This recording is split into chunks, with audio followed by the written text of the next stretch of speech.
Hello, welcome to lecture 23. In this lecture, our agenda is to see a few applications of the Chebyshev inequality.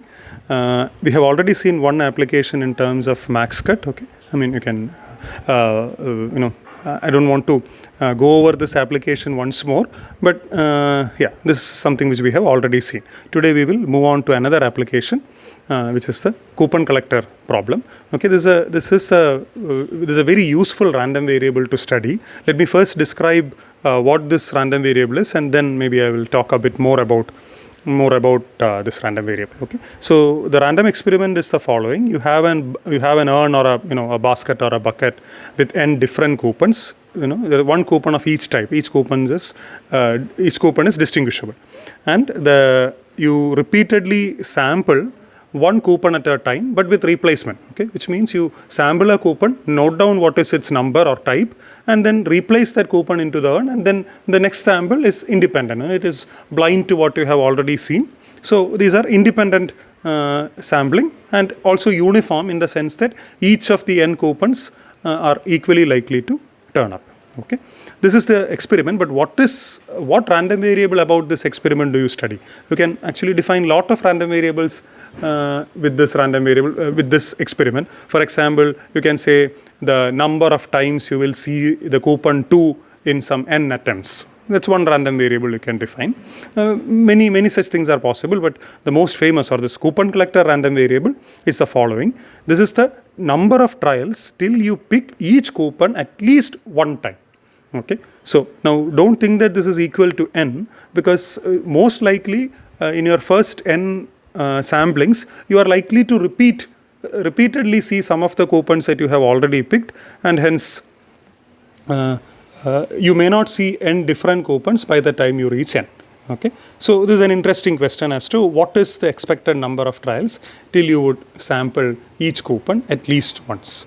Okay, so this name coupon collector originated because this was used to describe certain games that some kids toys companies mostly used to run, where they would hide one coupon inside each toy box. Okay, so whichever kid buys that toy box will get this coupon, and then the game is that there might be some, let's say 10 different coupons, and if the kid can collect one copy of each of these 10 coupons, they can go to the supermarket, return these 10 coupons and get some gift. Okay, so that's why it's called the coupon collector problem. Okay, now this abstraction may not capture all the reality of that game, because most of the time the companies may be cheating, and one or two of the coupons may be very rare compared to the other coupons, so the distribution is not nearly uniform. On the other hand, the kids are also smart.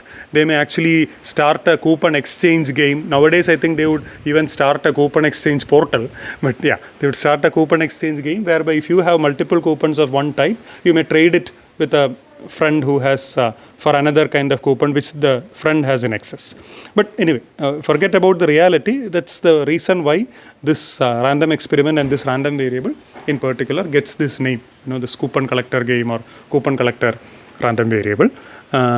This is also another very common analogy, or a motivating experiment, which is this is like you have a bookshelf with some n books, and every night you just randomly pick one book, start reading it till you fall asleep, and next day morning you return this book back to the shelf, and you keep repeating this process each night, right? And then how many nights would pass before you have sampled each book at least once?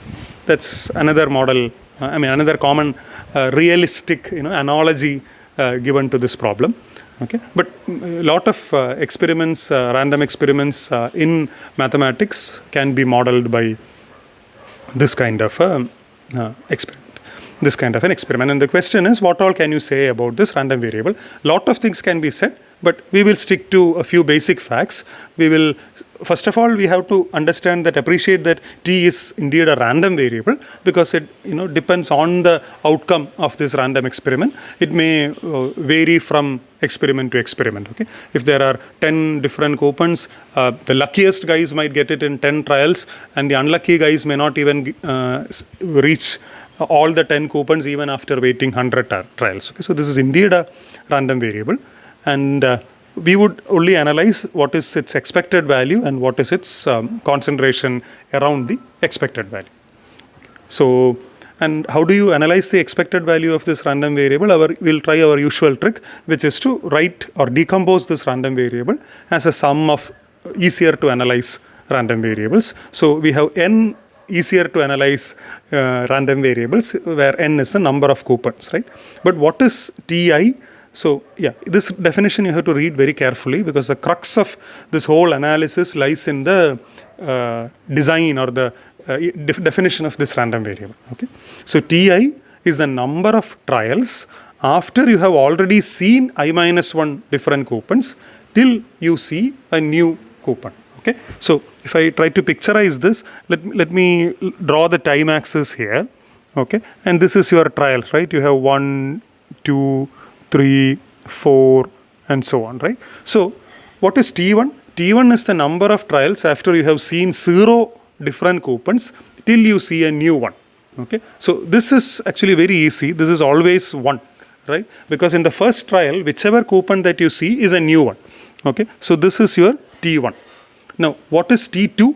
In the second trial, if n is very large, then the next sampling, you have n minus 1 by n probability of getting a new coupon, in which case T2 would be that extra trial, which would again be 1.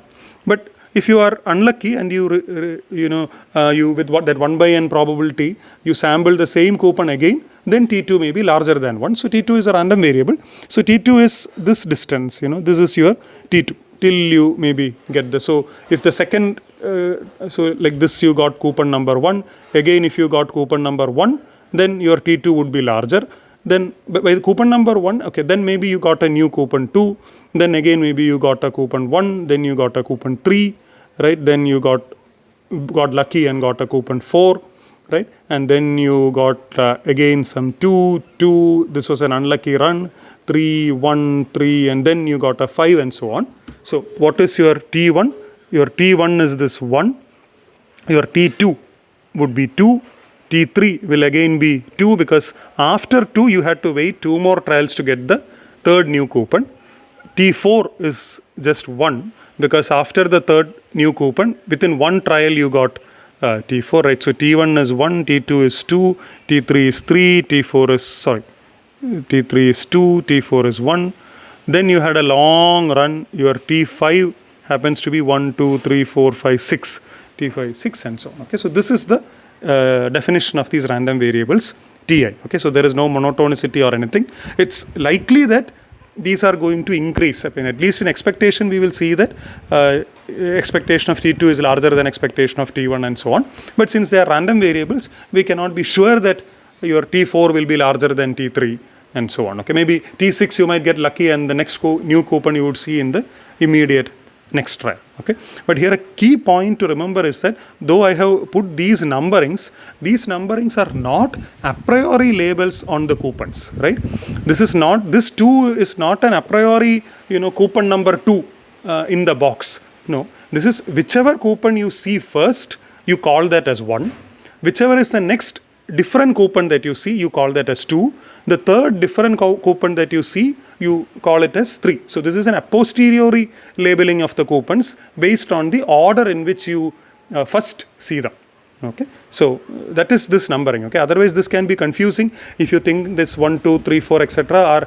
are prefixed or pre-designed, pre-written labels on the coupons. No, that's those are like, so this picture here may be confusing because here I have kind of, when I drew the picture, I put those numbers in the coupon, but these are not those numbers. Okay, this is a relabeling based on which you see first. Okay, so yeah, so with this now I want you to pause and think about this expression here. The T is now nothing but the summation of T1 to Tn. Okay, so some people think about this Ti as the waiting time from I minus 1 to I, in the sense that, okay, I mean your quality of your current state is the number of different coupons you have seen, then the ith waiting time is the time or the number of trials from the point your quality became I minus 1 to the point your quality becomes I. So that waiting time is what this Ti captures. Okay, so by the time your if you add up all those waiting times, you will get the total time to see all the coupons at least once. Now, each of this random variable Ti, I claim that it's a geometric random variable with probability Pi. Okay, we will say what is this Pi? This Pi is the probability that we see a new coupon after we have seen I minus 1 different coupons. Okay, so this is about this Pi is about one trial. Okay, what's the probability that in one trial you see a new coupon provided you have already seen I minus 1 different coupons already. Okay, so why is this a geometric random variable? Remember that the most common model in which you think about a geometric random variable is you have a coin which has p probability of turning up heads and 1 minus p probability of turning up tails. And how the random variable, the geometric random variable is that you usually give as an example is the number of tosses. Okay, the number of tosses till you see a head. Okay, that's a classic geometric P random variable. I mean, I don't want to spend too much time describing the nature of this geometric random variable. I'm assuming it is standard, but if you have forgotten things, Wikipedia is a good source to refer or refresh your memory about geometric random variables. But why is this waiting time Ti a geometric random variable? Here, what is the head and what is the tail? Okay, the head corresponds to getting a new coupon, a coupon that you haven't seen before, hitting or getting an unseen coupon, if I can call it that way. And the tail corresponds to getting a seen coupon. Okay, so head is getting a unseen coupon or a new coupon, and tail correspond to getting a seen coupon. Okay, and each trial, during this waiting period, when you have seen I minus 1 coupons already, but before you have seen the ith coupon, the set does not change. Okay, the unseen coupon, the set of unseen coupons remains static till you see the next new coupon, and naturally the set of seen coupons also remains static. So in this duration, this is a geometric random variable, and the event you are waiting for is to get an unseen coupon, and this waiting time counts exactly the number of trials that you will have to wait to see the first unseen coupon. Okay, so this is a classic case of a geometric random variable. And what is Pi? Pi is this probability of seeing an unseen coupon, which would be the number of unseen coupons divided by the total number of coupons. And what would be the number of unseen coupons when you have seen I minus 1 coupons? N minus I minus 1, right? Because this is the number of seen coupons. So unseen coupons is n minus I minus 1, which is this expression here. Okay, and what is the expectation of a now?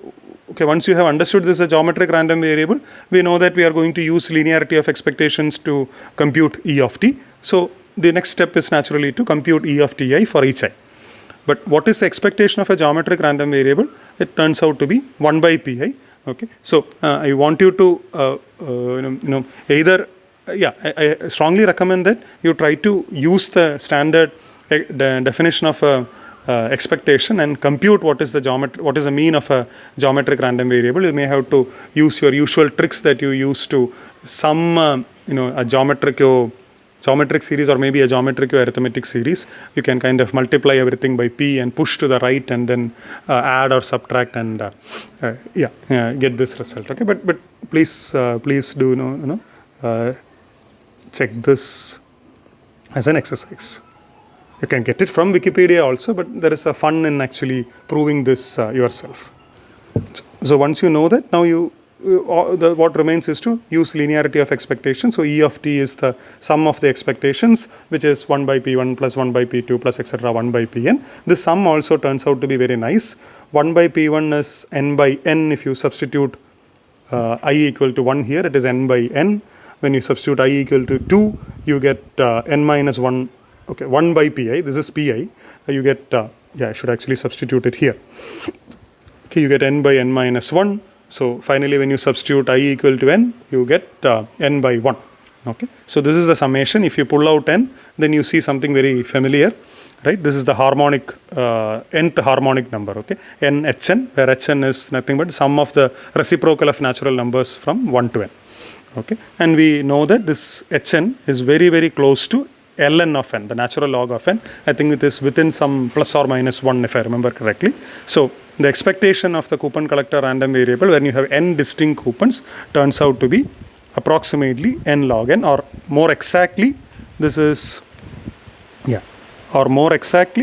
n hn, which is approximately n L of n. Okay. So by the way, I'll strongly recommend that you remember this thing, this coupon collector. You will encounter this in various contexts, and it is good to remember this. Yeah. So we promised that we will not only study the expectation of this coupon collector random variable, we will also study its variance, so that we can use Chebyshev inequality to bound the to give a concentration bound or a tail bound on this random variable. Okay. Now here again, the variance will start by calculating the variance of Ti, which is actually easy to do, because the standard geometric random variables are standard. You can either refer to a Wikipedia or kind of derive it yourself, that the variance turns out to be 1 minus pi by pi squared. So this is at most 1 by pi, because pi's, as you can see, gets after the first few things, the pi gets very, very small, right? It would be like after some n by 2 after you have seen n by 2 coupons, it's half or less. So yeah, it becomes small very fast. So I think this 1 by pi squared is a good enough approximation. But it's anyway, it's a correct upper bound. It's a good enough approximation or not, but it's a correct upper bound. And also verify that this T1 to Tn are independent. Okay. So here this note that I made is very crucial. I is not an a priori label. So your waiting times do not have any dependency on each other. Okay.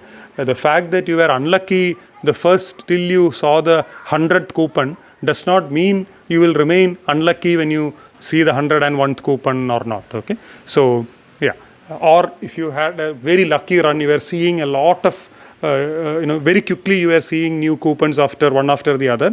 That does not mean this luck will continue, or even that does not mean this luck will fade out.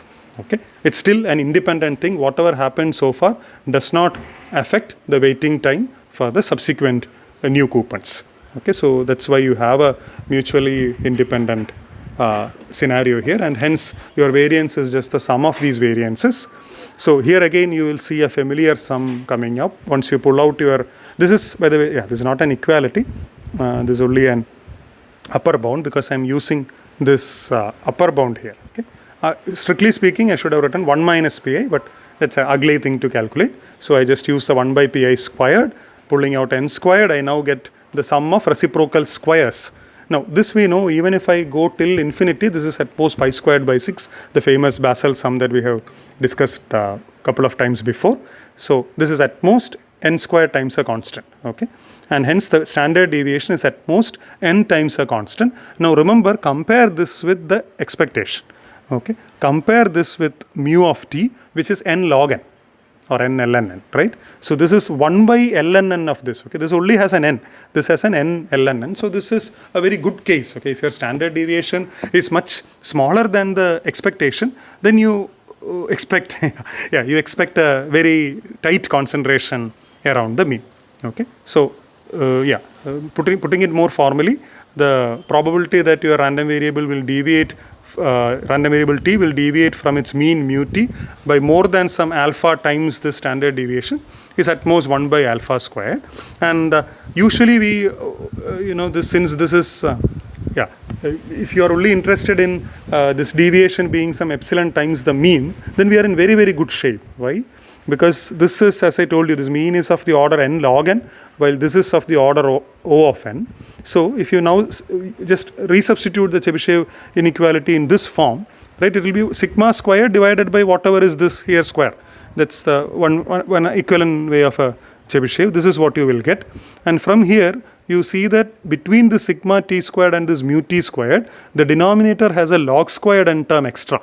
Okay, the n squared and n squared cancels out, and you are left with some constant over log squared n. So as n becomes large, this 1 by log squared n tends to 0.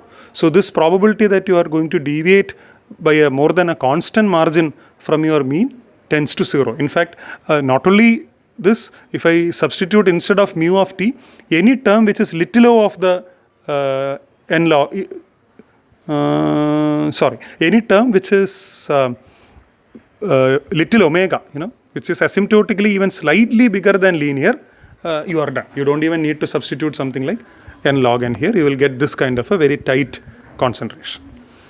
Okay, so that's the coupon collector problem. Even if you don't remember the variance, do remember its mean, that it is n log n, and it's quite tightly concentrated around n log n. Okay, so yeah, the next application for today, I mean, this will be the last application for this class at least, is the Hardy-Ramanujan estimate on the number of prime divisors or prime factors of a number. Okay, so it's kind of a very nice feeling that you can talk about one result in which Ramanujan is involved, right, in a course, right. Arguably, he is the most famous among all mathematicians from India, at least in the modern times. But we hardly, I know most of you would have watched this amazingly beautiful movie, right, The Man Who Knew Infinity, right. I hope that was the title. We know a lot about his life story, but we only see a very few results about him in detail. Okay, most of his results are in number theory. This is also a result in number theory, but this is not just due to Ramanujan, it is due to Ramanujan and his famous mentor Hardy. So what does this theorem say? I'll state the theorem formally after I finish the proof, but this is the idea. Okay, intuitively what it says is that for almost all natural numbers, you pick a natural number n and ask how many distinct prime factors. By the way, the distinct is not very important here, but let me just stick to one version of the problem. Okay, how many distinct prime factors does this n has? Okay, and it turns out that it's going to be this ln. It is going to be this double log, okay, ln of n. Okay, so it's a natural log of the natural log of n. In most of the cases, right? Why? Because surely you can pick n to be a prime number, and then the number of prime factors will turn out to be 1. So this is not universally true. This is not true for every number, but what it is said is that this is true for almost every number. Okay, prime numbers are so rare. Okay, it's only 1 by log nth of a fraction which are prime numbers. So almost all the numbers satisfy. Again, just being a composite number does not mean you will have ln n many different prime divisors, because the composite numbers which are made by just multiplying two prime numbers together, they'll also violate this for large n. Okay. But it is still a very, very good estimate, and most numbers fall in this. One kind of, a surprising or a cute application of this result is that if you take your mobile number and try to do a prime factorization of it, by the way, just Google for online prime factorization sites, you will see a lot of websites where you can type in a large number and get the prime factors. You should try that with your phone number or any arbitrary 10-digit number for that matter. You will see that it will have 3 different prime factors. Almost always it will have 3 different prime factors, because 3 is ln of 10 power 10. Okay, the 10-digit numbers are approximately 10 power 10, right? So you will have around 3 different prime factors. Okay, so as I told you, this is not a formal statement of their estimate, because it's not clear as to what you mean by almost every natural number and so on. Okay, because it's an infinite set, right? You cannot pick uniformly at random from an infinite set. Even if it's a countably infinite set, you cannot do that. So you have to do some amount of formalization, which we will do next. Okay, so this is the idea about the theorem. This is not the actual theorem. Yeah, and the proof that the theorem is due to Hardy and Ramanujan, naturally, from 1920s, but the proof that we are going to see is due to Turan from 1934, and this proof is considered as one of the starting points of the use of probabilistic methods in number theory. Okay, so in that sense, this is also a historically important milestone in the use of probabilistic method in other branches of mathematics. Okay, so first let us see what exactly is the random experiment we are talking about, or how do we pick a natural number uniformly at random. The simple answer is that we cannot, okay, because if you give the same probability value to every natural number, total probability will sum up to infinity, which is not allowed, right? You have to sum it to 1. So you really do not have a uniform distribution on a infinite set. So what we are talking about is you fix some n, okay, you fix some number n, and then pick some some number x within, or some natural number between 1 and n. Okay, so you pick a number uniformly at random from 1 to n, right? And then this you can do uniformly at random because n is finite. And then you ask what happens to whatever you actually calculate, right? It may be an expectation, it may be a probability, right? It may be a variance, right? You calculate, you express that in terms of this n, and then what do? After you express it in terms of n, you let n tend to infinity. That's the idea. Okay, and it is in that sense that we talk here. Yeah. So what is a random experiment? At least during the analysis of the probability and Chebyshev inequality and so on, your n will be a finite number.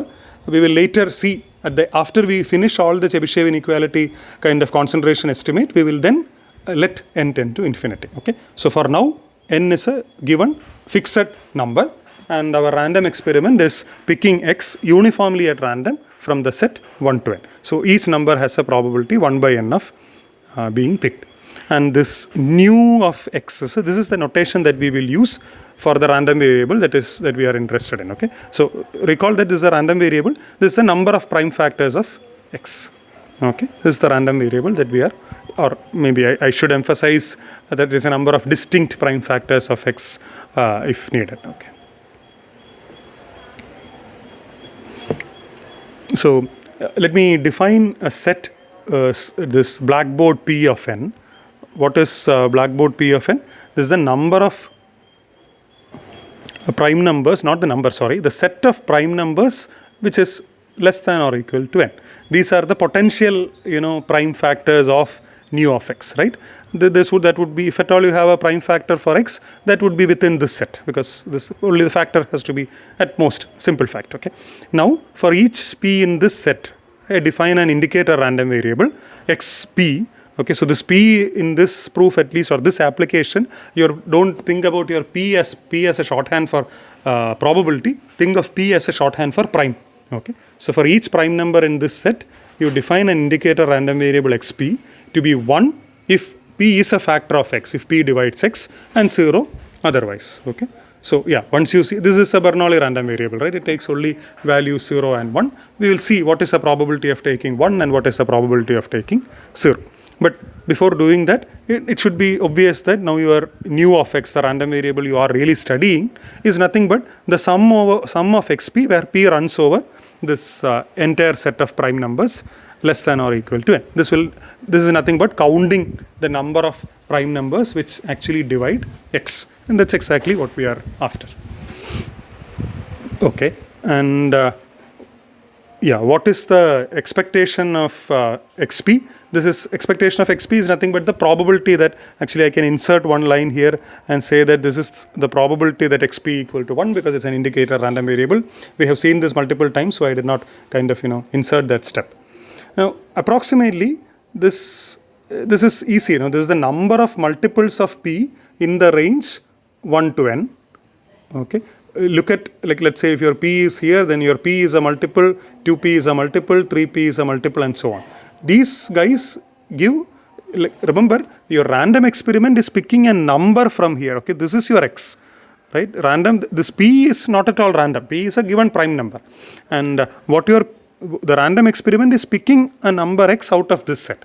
So if you either pick p or 2p or 3p or 4p and so on, that is when your xp will be 1. So the probability that xp equal to 1 is equal to the number of multiples of, so this is equal to the number of multiples of p in this range 1 to n divided by the total number of numbers in that range, which is n. Okay. Now how many multiples of p are there in this range? If you count this 1p, 2p, etc., you will see that there are the floor of n by p numbers. Okay. Maybe it's very easy fact. Rather than me saying anything about it, you should just pause and verify that the number of multiples of p in a given range is in 1 to n is n over p floor. If the floor was not there, then this would have been 1 by p, right? If this floor was not there, then this n by p divided by n, it would have been 1 by p. But because of the floor, there could be a -1 in the numerator and hence, it could be just, that's a lower bound in some sense, right? Yeah, so maybe this is the most accurate expression I can talk about this, right? That's because the numerator here is at most n by p and at least n by p minus 1. So once you divide by n, the E of xp is between 1 by p minus 1 by n and 1 by p. So this plus or minus is insignificant because order kind of captures that also. But I just indicated a minus here to show that, okay, this can only be lower than this. Yeah, but the point is that this is the thing that you have to anyway keep remembering.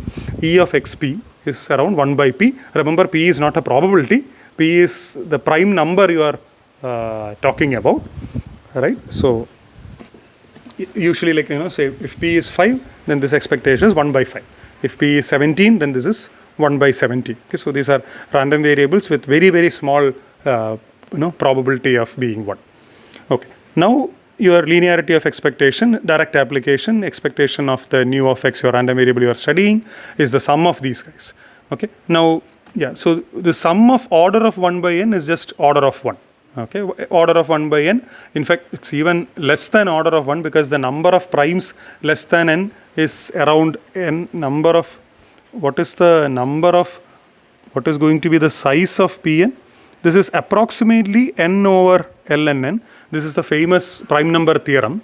Okay, but this is not an upper bound because this Pn kind of slightly oscillates between below and above this n log n. But I think if you put something like n log n minus some constant, I think some minus some 1.5 or something, then you can actually upper bound Pn with that. Okay, or maybe since we do not need that kind of a precision, we can upper bound it by 2 ln n. But in those cases, actually this order of 1 by n times this n by ln n would be order of 1 by ln n.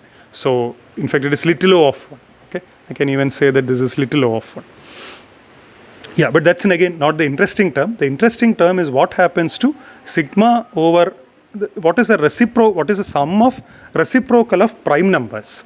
Okay, if you had added up the reciprocal of all the natural numbers, you would have got hn, right? If you added up the reciprocals of all natural numbers from 1 to n, you would get hn. That's what we saw in the coupon collector problem.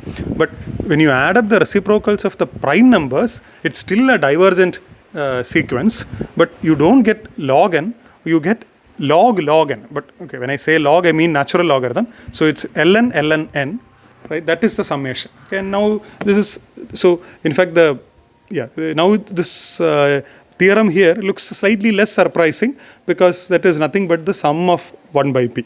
Okay, unfortunately the proof of this is also slightly involved, and hence I am skipping this. I'll instead of explaining the proof, I'll upload a PDF which gives a proof of this summation.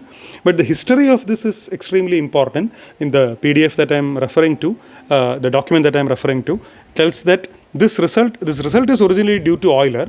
What Euler said is that this sum diverges. The sum of it was well known that the sum of reciprocals of natural numbers will diverge. What Euler showed or argued, surely not satisfactorily in terms of rigor.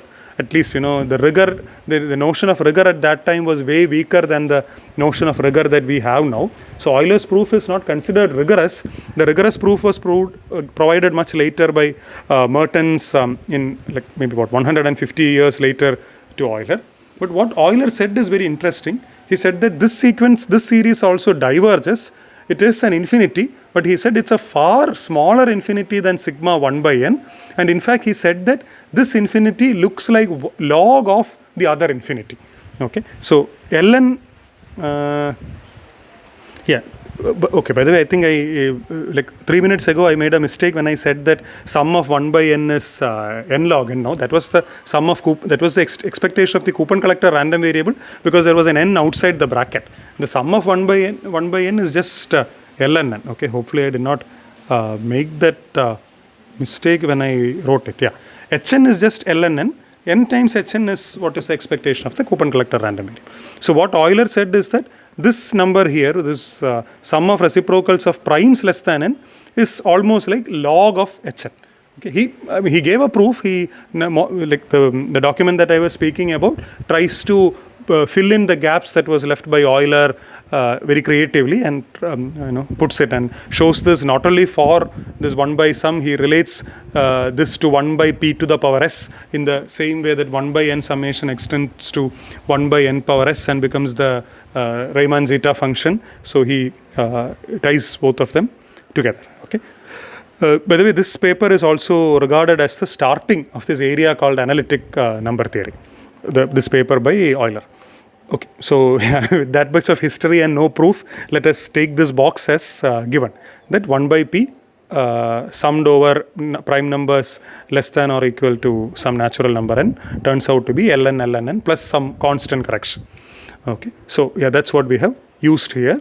So that gives the expectation to be around ln n. So we have analyzed the expectation of this number of prime numbers. Okay, so but in order to say that most numbers have these many prime factors, it is not enough to say that the expected prime number of prime factors is this. We should say something about the concentration also. Okay, here the calculations are a bit ugly, but still, I mean, since it's such a, I'm so happy to present something with Ramanujan's name in it, I thought I'll complete this proof anyway. Okay, so what is the variance of xp? Xp is an indicator random variable, so its variance is p times 1 minus p, but this p is the probability, so don't get confused with the use of p for a prime number. Okay, but remember that it's a very simple Bernoulli random variable with probability p, so the variance is nothing but the probability times 1 minus the probability. So the probability of getting the number that you pick at random being a multiple of p, we have already seen, that is n by p floor divided by n, and it is 1 minus the same guy. Okay, so now if you expand it out, you will get something like 1 by p minus 1 by p squared plus order of 1 by n. Yeah, so this actually should be an upper bound. Okay, but how do we get this? If you have to upper bound this, then this n by p floor can be upper bounded by n by p. But here, since there is a minus sign here, you cannot use n by p. If you want an upper bound for minus n by p floor, you have to use n by p minus 1 by n, right? So this is equal to 1 by p to 1 minus 1 by p minus 1 by n.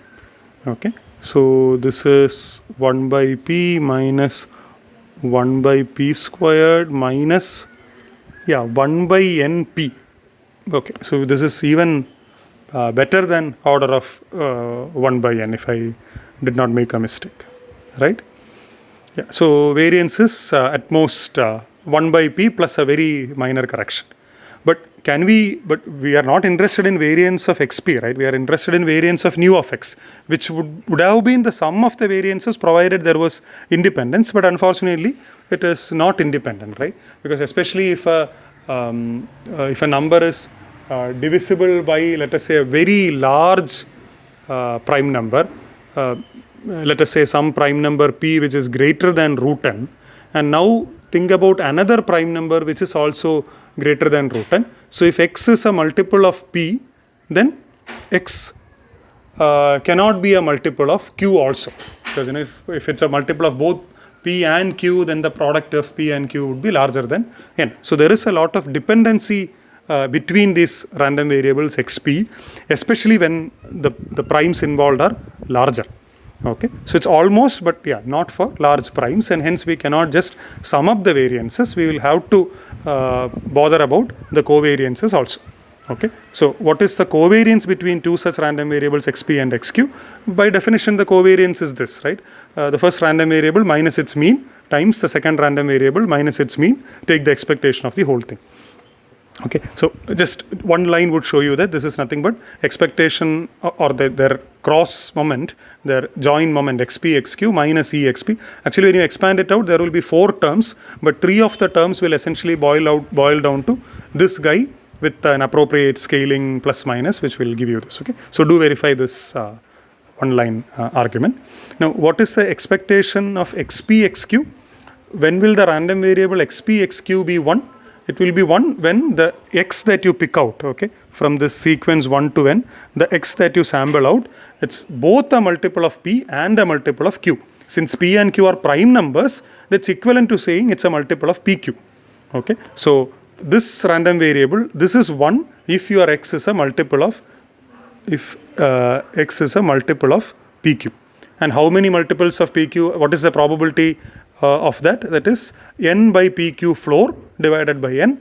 Since it's a indicator and 0, 1 indicator random variable, the probability of getting 1 is equal to the expectation. Okay, so this is the expectation of this. This we already know, n by P floor by n, n by Q floor by n. How can we upper bound this covariance? This again, since you are going for an upper bound, the floor can be upper bounded by just n by PQ. But here, there, since it's a minus term, you will have to use the minus 1 here. This is 1 by PQ, this is 1 by P minus 1 by n, 1 by Q minus 1 by n. So if you multiply this term out, the 1 by PQ will cancel out. There will be a 1 by P times 1 by n and a 1 by Q times 1 by n. And one more term, which is order of 1 by n squared, right? There will be a plus, okay, minus 1 by n squared, which we again, since it's an upper bound, we can ignore. But this is the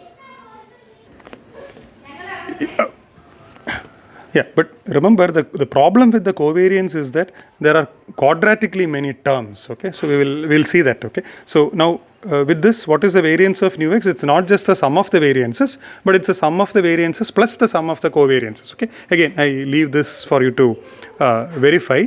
So yeah, so this I leave for you to verify. And what is the first term here? This variance is like what we already saw. It's 1 by P plus order of even n by P, and this is 1 by n times 1 by P plus 1 by Q. So let me call the first term as TV and the second term as TC. What is TV? TV, this summation we already know. Now this 1 by n or 1 by np would be actually even little o of 1. Okay, and this guy here, but let me still put it as big O of 1, because the sigma 1 by P is ln n plus a big O of 1.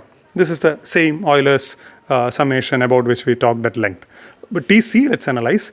TC is 1 by n times. The problem here is that here the number of terms in the summation is only order of Pn, but here it is the order of Pn squared. Okay, so that's the problem. But again, if you stare at this summation, for every P not equal to Q, you are adding 1 by P plus 1 by Q. So how many times do you add a 1 by P? That's the number of Q's for which Q is different from P. So each prime, its reciprocal is getting added Pn, cardinality Pn minus 1 times. Okay, because those are the number of prime numbers different from it. That's the number of times it will get added. And will it also get added? I think it will get added twice, right? Because this can appear once on the left side and once on the right side. So this should be twice, this number. But again, the number of prime numbers less than n is around n log n. Maybe if you can upper bound, okay, I should have upper bounded it like this. 2, maybe I made that mistake here also when I discussed about this, right? Yeah, this should be here.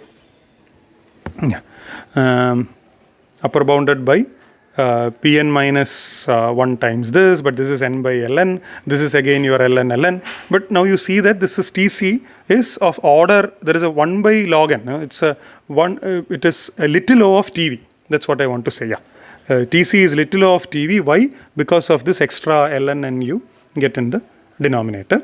So your variance is dominated by this TV term. This only plays a minor role, which I capture by this 1 plus little o of 1 thing, right? So your variance is like 1 plus little o of 1 ln n, which means the standard deviation is square root of that. It's a very good news, okay? Because your expectation is ln n, the standard deviation is around the square root of that, which means you have a very tight concentration. You have a concentration around the square root of the mean. So the probability that nu of x will differ from its mean by some alpha factor of its root of ln n is at most 1 by alpha squared. Now you can pick any alpha that slowly grows to infinity, so that this 1 by alpha squared goes to 0. So that substituting that gives you the Hardy-Ramanujan theorem in its actual form. Let alpha be any function, not a constant this time, any function from natural numbers to natural numbers, such that in the limit it goes to infinity. Then the number of x in this range such that the number of prime factors of x deviates from ln n by more than this thing is little o of n, okay, which means out of the n guys here, only little o of n violate the Hardy-Ramanujan estimate, okay. So yeah, we will stop this lecture here and we will continue. Thanks.